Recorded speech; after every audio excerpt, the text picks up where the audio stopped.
Hi guys, तो आज का हमारा टॉपिक है Hershey and Chase experiment.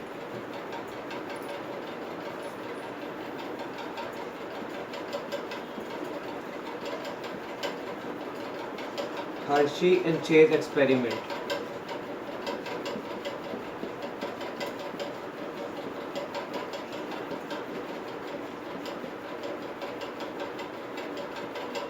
So, what is Hershey and Chase experiment? As we know that Hershey and Chase experiment is the experiment which is given by Hershey and Chase that to prove that DNA is a genetic material. So ये हमारा experiment हुआ था ये prove करने के लिए, to prove that DNA is a genetic material. जो हमारा DNA है वो हमारा एक जेनेटिक मटेरियल है।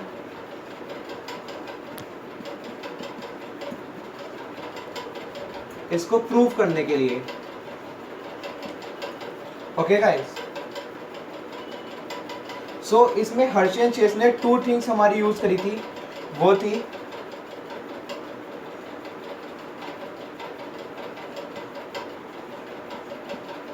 T2 phage and E. coli। So guys हमारी हर्शी एंड चेस एक्सपेरिमेंट में दो चीज हमारी यूज हुई थी, वो थी T2 phage and E. coli। So E. coli हमारा बेसिकली अ बैक्टीरिया है,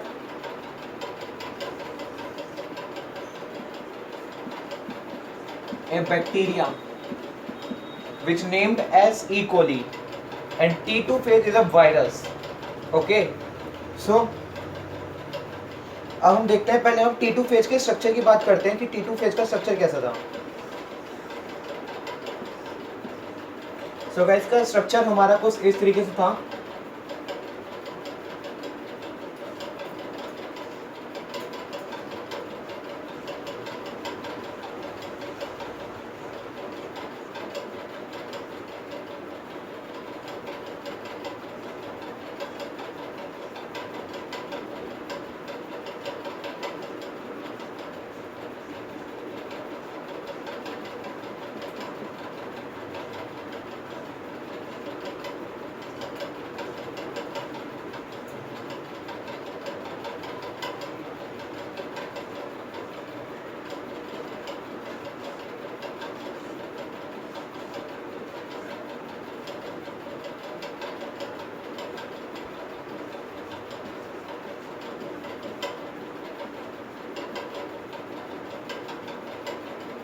सो गाइस ये हमारे पास T2 फेज का स्ट्रक्चर है,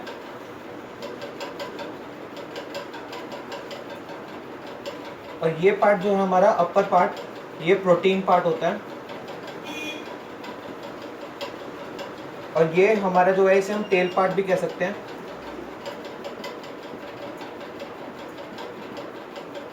and here is our proteins,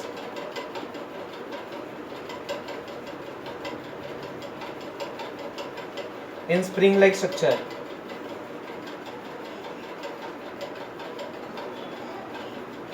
In spring like structure.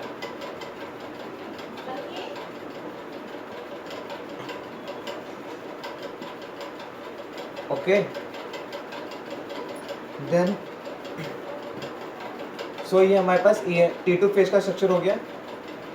आगे देखते हैं।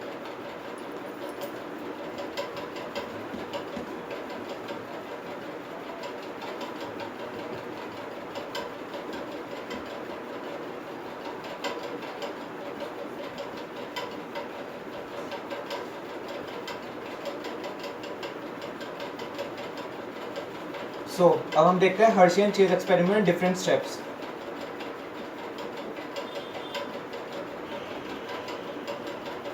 Different steps in Hershey and Chase experiment.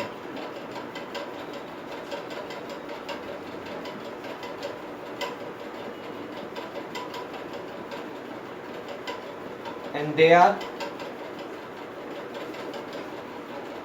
हम इन्हें कुछ इस तरीके से लर्न कर सकते हैं, AIRL।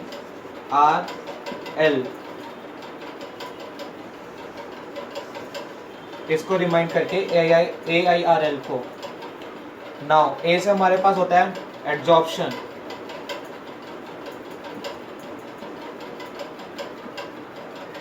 I is for injection,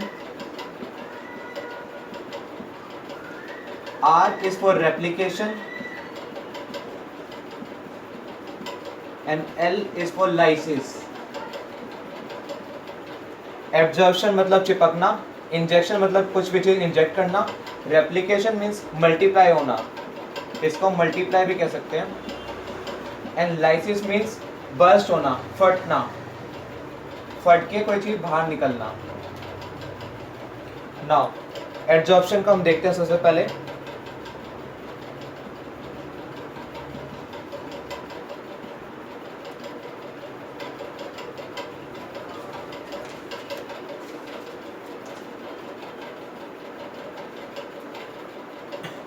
absorption में हमारे पास क्या होता है, हमारे पास जो भी वायरस होता है वो हमारा सिट करता है होस्ट सेल पे। सो फॉर एग्जांपल हमारे पास अगर ये वायरस है,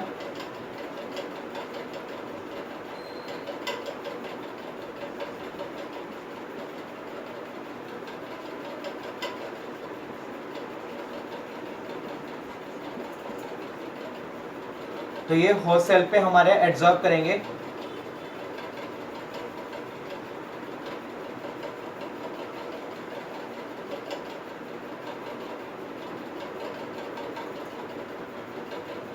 सो ये हो गया हमारे पास एब्जॉर्प्शन। नाउ इंजेक्शन, जब हमारे पास इंजेक्शन की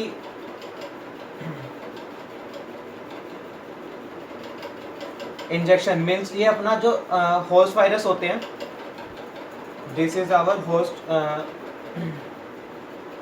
दिस इज आवर वायरस और phage, and this is our host cell.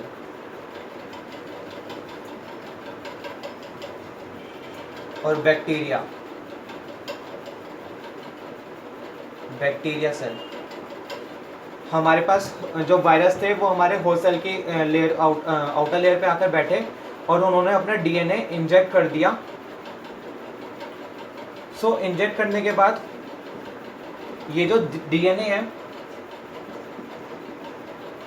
और ये जो डीएनए है ये हमारा इस वे से नीचे इनसाइड द बैक्टीरिया सेल आ जाएगा।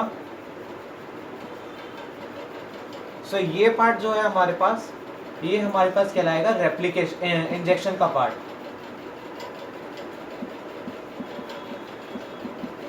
क्योंकि जो हमारे पास जो वायरसेस हैं उन्होंने अपना डीएनए इंजेक्ट कर दिया बैक्टीरिया सेल में और या फिर होस्ट सेल में। देन हमारे पास डीएनए हमारे पास इसके अंदर आ गया है, इसके बाद हमारे पास होगा रेप्लिकेशन, थर्ड स्टेप। सो रेप्लिकेशन हम देखते हैं कैसे होगा। रेप्लिकेशन होगा ऐसे,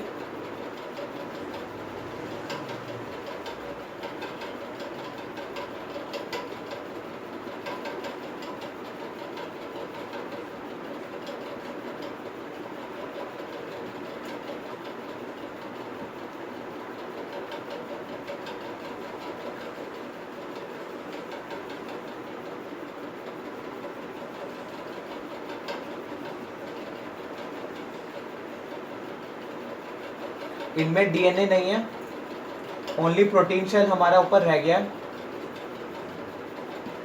ओनली प्रोटीन शेल।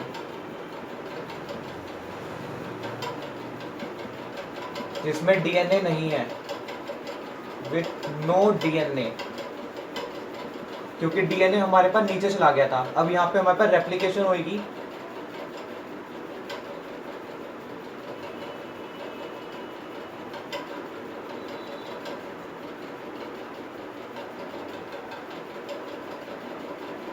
सो यहाँ पे हमारे पास रेप्लिकेशन हो गई। देन उसके बाद हमारे पास आता है लाइसिस। लाइसिस में हमारे पास क्या होता है, जब ये हमारे पास यहाँ पर रेप्लिकेशन बहुत सारी हो जाती है, सो सेल हमारे पास ब्रेकआउट हो जाता है। सेल यहाँ से हमारे पास ऐसे ब्रेकआउट हो गया और यहाँ से ये सब चीज़ें, ये सब फेजेस जो रेप्लिकेट हुए हैं ये सब बाहर निकल जाते हैं। और सेम प्रोसेस फिर दोबारा से स्टार्ट होता है एड्जॉर्प्शन से।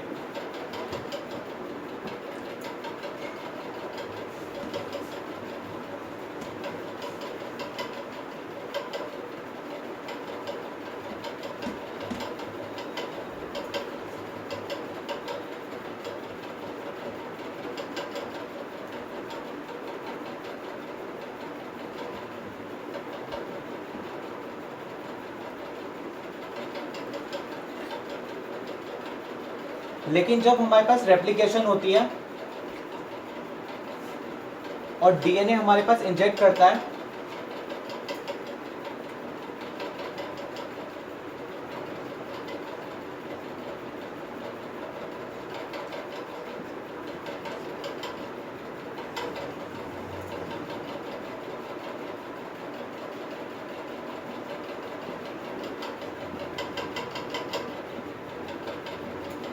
इस केस में हमारे पास क्या हुआ था, डीएनए यहां से चला गया था नीचे,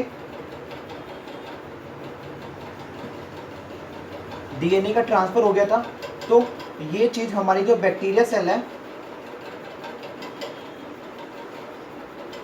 बैक्टीरिया सेल हमारा हैवी हो गया था, बिकम्स हैवियर, और जो हमारे पास जो प्रोटीन पार्ट था वो हमारे पास लाइटर हो गया।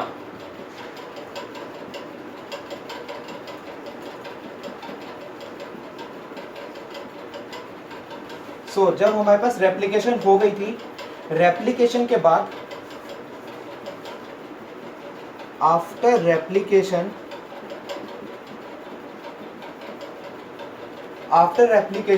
हमारे पास जो प्रोटीन पार्ट था वो हमारे पास लाइट हो गया, और जो हमारे पास बैक्टीरिया पार्ट था वो हमारे पास हेवियर हो गया। जब हम इसको आफ्टर दैट जब हम इसे शेक करेंगे, after that when we shake them, shake अगर हम करेंगे इसको तो क्या होगा, हैवियर पार्ट हमारा नीचे जाएगा और जो लाइटर पार्ट है वो हमारे पास ऊपर की डायरेक्शन में जाएगा। सो ये दोनों ही हमारे पास सेपरेट हो जाएंगे।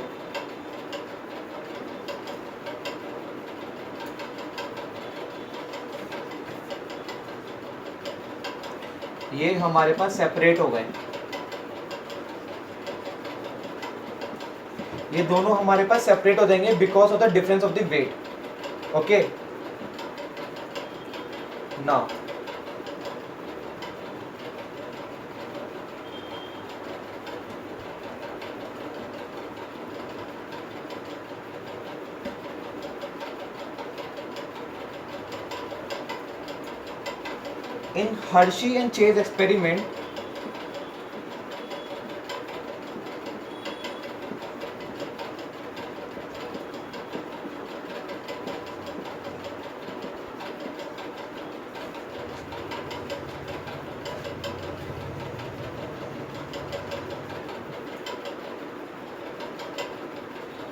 in Hershey and Chase experiment, they grew T2 with E. coli in two different mediums. They are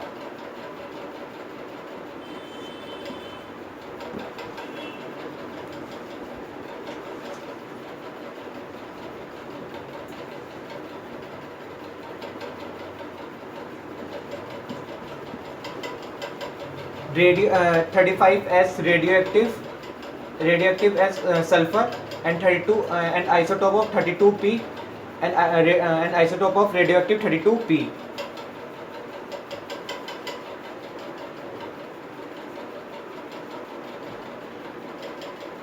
Isotope of 35 as isotope of 35 as isotope of radioactive sulfur, radioactive.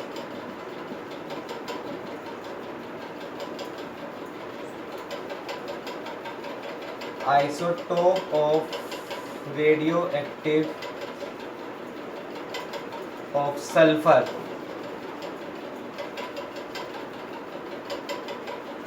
and isotope of radioactive phosphorus.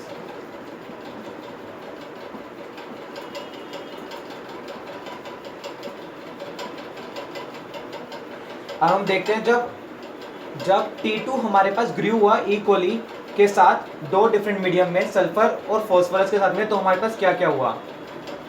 सो देखते हैं।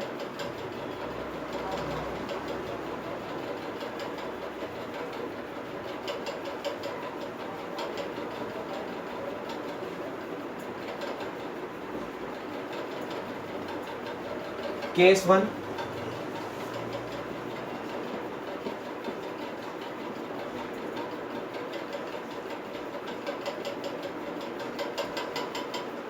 (35S). As we know, sulphur हमारे पास जो होता है वो हमारे पास component होता है प्रोटीन का। सल्फर इज ए कंपोनेंट और part of A protein.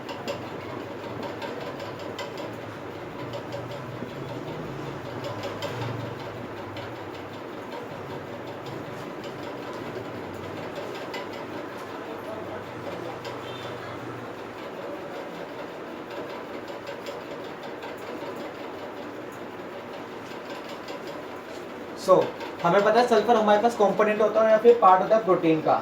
So first case में हमारे पास क्या हुआ था, जब हमारे पास जो T2 फेज था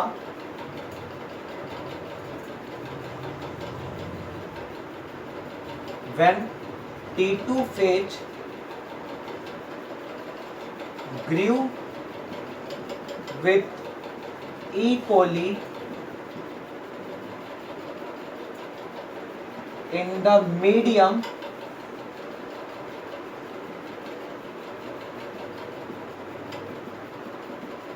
containing sulfur radioactivity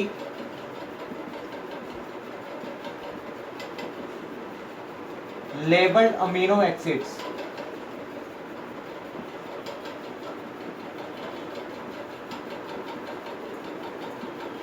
which results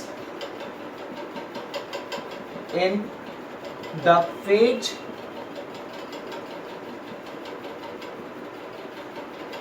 population with 35 sulfur protein but no DNA is there.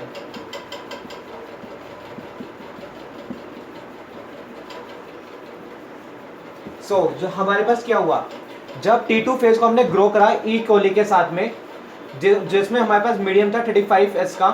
सो हमारे पास हमें मालूम है कि हमने T2 फेज को ई कोली के साथ में रिप्रोड्यूस करवाया, ठीक है, ग्रू और रिप्रोड्यूस करवाया रेडियो एक्टिव सल्फर के साथ में। और हमें मालूम है कि सल्फर हमारा जो है प्रोटीन का पार्ट है।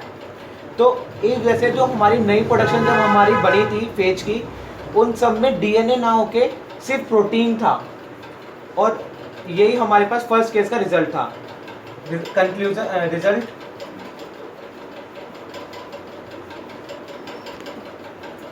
No DNA is there, no DNA found in the new population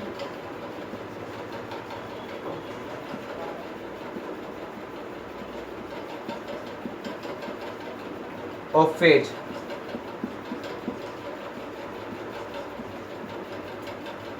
Now अब हम केस सेकंड की बात करेंगे।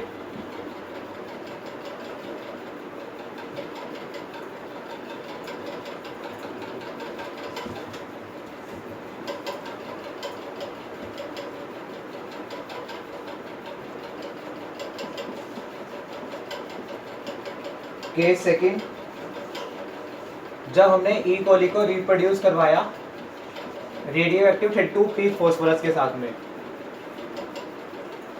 सो इसमें हमारा क्या रिजल्ट आया?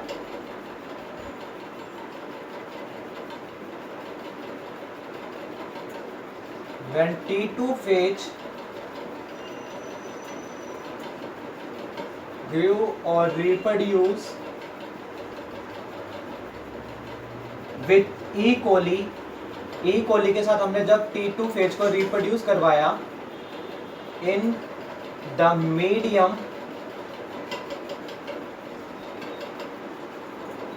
containing T2P 32P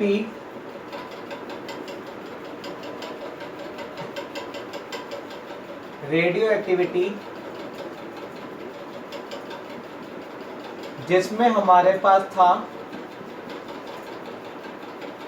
डीऑक्सीरिबो nucleotide, deoxyribo nucleotide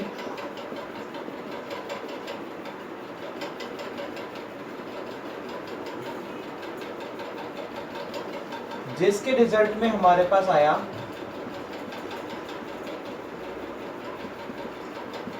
हमें फेज की एक ऐसी पॉपुलेशन मिली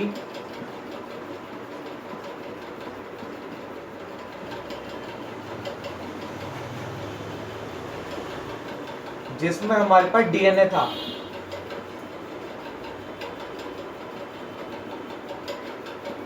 ये हमारे पास ऐसा इसलिए हुआ क्योंकि डीएनए जो है हमारे पास वो हमारे पास कैरी करता है genetic materials.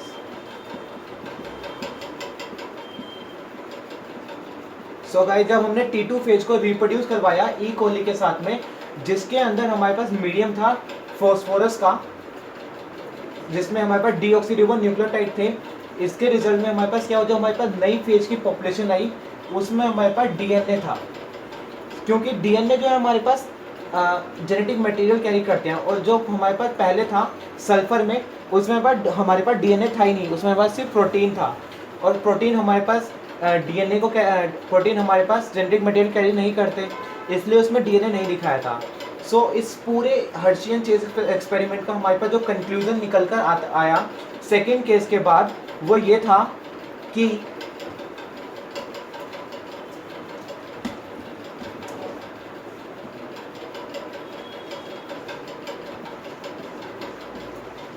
conclusion was that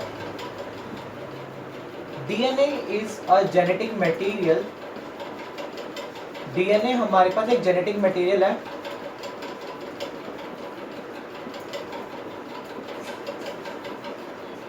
which carry genetic information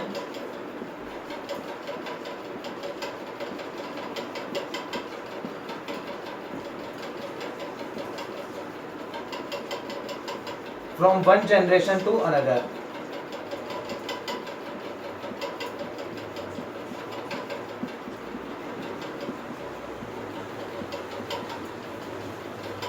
Thank you guys।